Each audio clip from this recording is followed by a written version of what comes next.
আসসালামু আলাইকুম dear viewers. আজ আমি আপনাদেরকে ইংরেজি ল্যাঙ্গুয়েজের তৃতীয় ক্লাসটি আমি দেখিয়ে দেব।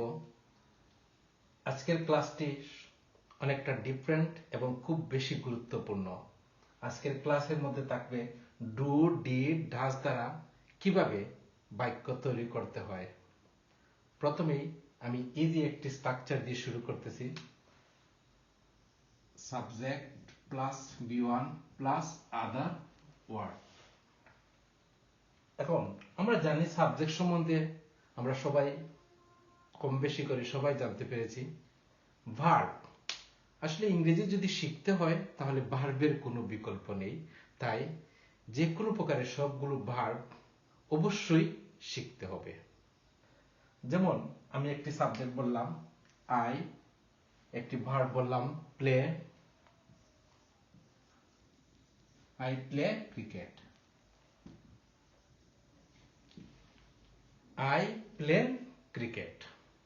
এখন যদি বলি উই প্লে ক্রিকেট, আমরা ক্রিকেট খেলি। আই প্লে ক্রিকেট, আমি ক্রিকেট খেলি। দে প্লে ক্রিকেট, তারা ক্রিকেট খেলে। হি প্লে, তখন আর হি প্লে বলতে পারবো না, তখন বলতে হবে he plays cricket. He plays cricket. আমি টেন্সের ব্যবহারের মধ্যে দেখিয়ে দিয়েছিলাম যে এস এবং ইএস কখন কোন সময় ব্যবহার করতে হয়। এখন যদি হি সুইমস ইন দ্য রিভার, সে সাঁতার কাটে নদীর মধ্যে। I swim in the river, আমি সাঁতার কাটি নদীর মধ্যে। আই গো টু কলেজ, আমি কলেজে যাই। ইউ গো টু কলেজ, তুমি কলেজে যাও। সো আমরা অসংখ্য বাক্য তৈরি করতে পারি এই স্ট্রাকচার দ্বারা। এখন যদি আমি বলি, প্রথমে বললাম আই প্লে ক্রিকেট, আমি ক্রিকেট খেলি। এখন যদি বলি আমি ক্রিকেট খেলি না, সাপোজ আমি ক্রিকেট খেলি, আই প্লে ক্রিকেট, আমি ক্রিকেট খেলি না, তখন আমাদের কি করতে হবে? তখন আমাদেরকে অবশ্যই সাবজেক্টের পরে ডু নট ইউজ করতে হবে। যেমন I do not play cricket. আর ডু নটটাকে আমরা ইংরেজি স্পিকিং এর ক্ষেত্রে সংক্ষিপ্ত রূপে বলতে হবে ডোন্ট। আই প্লে ক্রিকেট, আমি ক্রিকেট খেলি। আমি ক্রিকেট খেলি না, আই ডোন্ট প্লে ক্রিকেট।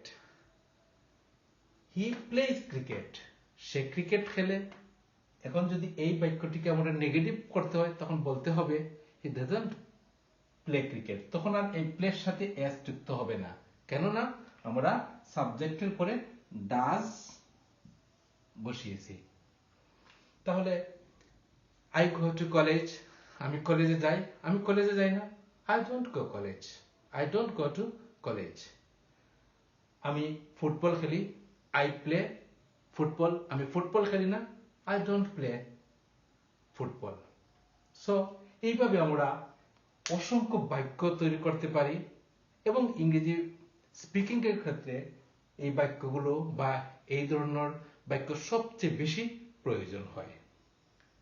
অনেক সময় বলি যে আমি বাজারে যাই, আই গো টু মার্কেট। আমি বাজারে যাই না, I don't go to market. I don't go to market. এখন যদি এই বাক্যগুলোকে আবার ইন্টারোগেটিভ রূপে করতে হয়, যেমন তুমি কি বাজারে যাও, তুমি কি কলেজে যাও, তুমি কি পড়ো, তুমি পড়ো, ইউ রিড। তুমি বইটি পড়ো, ইউ রিড দ্য বুক। তুমি বইটি পড়ো না, ডু নট না বলে আমরা বলতে হবে সংক্ষিপ্ত রূপে you don't read the book, you don't read the book. তুমি কি বইটি পড়ো, তখন বলতে হবে do you read the book, do you read the book. যে কোনো ইন্টারোগেটিভ বাক্য তৈরি করতে অবশ্যই ডু, ডিড, ডাজ আমরা ব্যবহার করতে হবে। এখন যদি বলি আমি ক্রিকেট খেলি, আই প্লে ক্রিকেট, আমি ক্রিকেট খেলি না, আই ডোন্ট প্লে ক্রিকেট। আমি কি ক্রিকেট খেলি, তাহলে আমরা বাক্যের শুরুতেই বসাতে হবে ডু।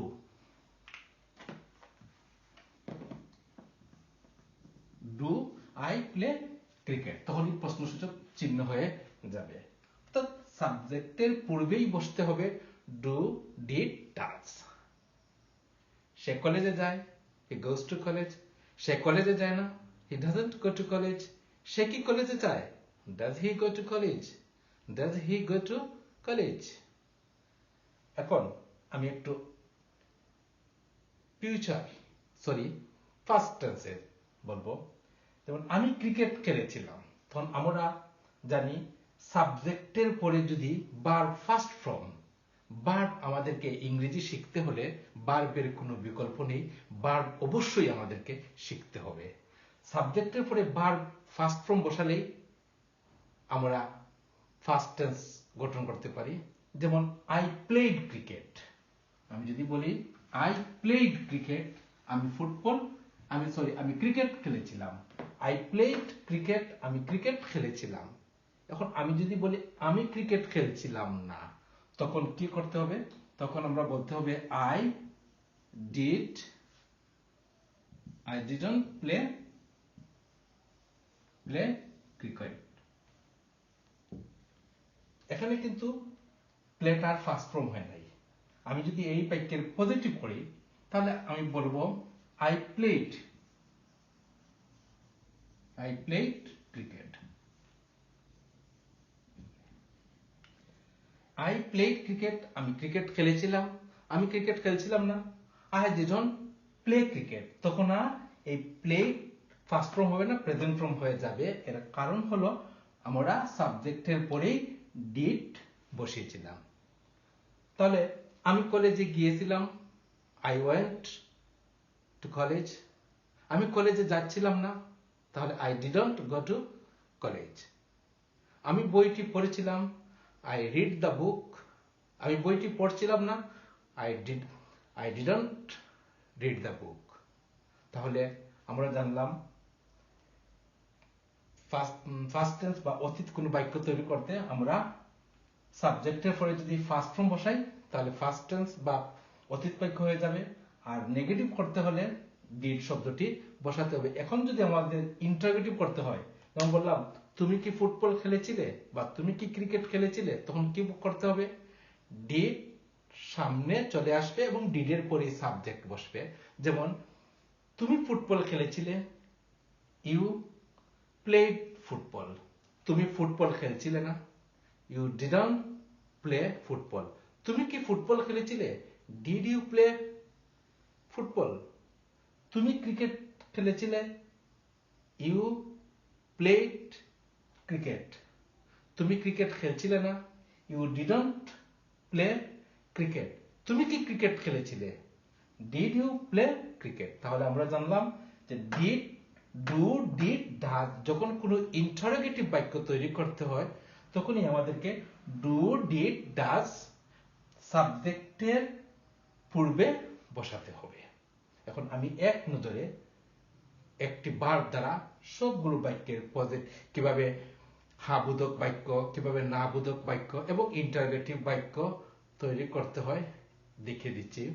যেমন একটি ওয়ার্ড বললাম সুইম, সাঁতার কাটা। আমি সাঁতার কাটি, আই সুইম। আমি সাঁতার কাটি না, আই ডোন্ট সুইম। আমি কি সাঁতার কাটি, ডু আই সুইম। আমি সাঁতার কেটেছিলাম, আই সোয়াম। আমি সাঁতার কেটেছিলাম। আমি সাঁতার কাটছিলাম না, আই ডিডন্ট সুইম। তখন কিন্তু সোয়াম হবে না, সুইম হবে, প্রেজেন্ট ফর্ম হয়ে যাবে। আমি সাঁতার কাটছিলাম না, আই ডিডন্ট সুইম। আমি কি সাঁতার কেটেছিলাম, তখন বলতে হবে ডিড আই সুইম। তাহলে যে কোনো ইন্টারোগেটিভ বাক্য তৈরি করতে আমরা সাবজেক্টের পূর্বেই ডু, ডিড, ডাজ বসিয়ে ইন্টারোগেটিভ বাক্য তৈরি করতে পারি। আর এই বাক্যগুলো বা এই শব্দ, এই ডু, ডিড, ডাজ দ্বারা বাক্যগুলো সচরাচর আমাদের ব্যবহার করতে হয়। আমি বললাম তুমি যাও, ইউ গো। তুমি যাইও না, ইউ ডোন্ট গো। তুমি কি যাও, ডু ইউ গো। এখন যদি বলি তুমি খাও, ইউ ইট। তুমি খেও না, ইউ ডোন্ট ইট। তুমি কি খাও, ডু ইউ ইট। তুমি খেয়েছিলে, ইউ এট। তুমি খাচ্ছিলে না, ইউ ডিডন্ট ইট। তুমি কি খাচ্ছিলে? ডিড ইউ ইট? এভাবেই আমরা অসংখ্য অগণিত বাক্য তৈরি করতে পারি এবং ইংরেজি স্পিকিং এর ক্ষেত্রে এইগুলো জানা আমাদের অবশ্যই প্রয়োজন। ধন্যবাদ সবাইকে। পরবর্তী ক্লাসে আবার দেখা হবে। আসসালামু আলাইকুম।